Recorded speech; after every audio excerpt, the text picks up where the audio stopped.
नमस्कार शेतकरी बंधूंनो, मी विजय नरेंद्र गुल्हाने, मुक्काम पोस्ट मौजा जाम, तहसील आर्वी, जिल्हा वर्धा इथून मी बोलत आहे। माझ्या शेतामध्ये मी यावर्षी दप्तरी 21 ह्या चण्याची लागवड केलेली आहे। ह्या जातीमध्ये मरक्त अंशता आहेच, तो काही विषय नाही आहे। पण मी आमच्या श्री रवींद्र गाडगे यांच्या माध्यमातून मिशन समृद्धी अंतर्गत ह्या चण्यावरती 3 स्प्रे काढलेले आहे। लेक्सा, प्रोटेक्शन एच आणि क्वालिटी आणि स्प्रेडर असे 2 काढलेले आहे। आणि तिसरा स्प्रे काढलेला आहे मी डॉल्फिन फ्लोरा आणि प्रोटेक्शन एच आणि स्प्रेडर अशा पद्धतीचा हा माझा चणा आहे।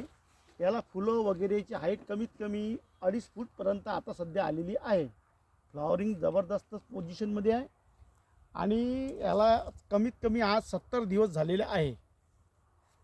आणि यांचं मिशन समृद्धी अंतर्गत मला आता चण्या तुरीवरती अगोदर स्प्रे केलेले होते, त्यानुसारच मी याच्यावरती हा स्प्रे करण्याचा अनुभव आता तुम्हाला सांगत आहे।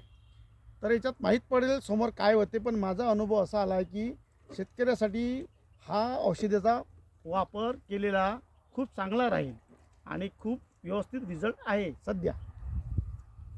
नमस्कार, धन्यवाद।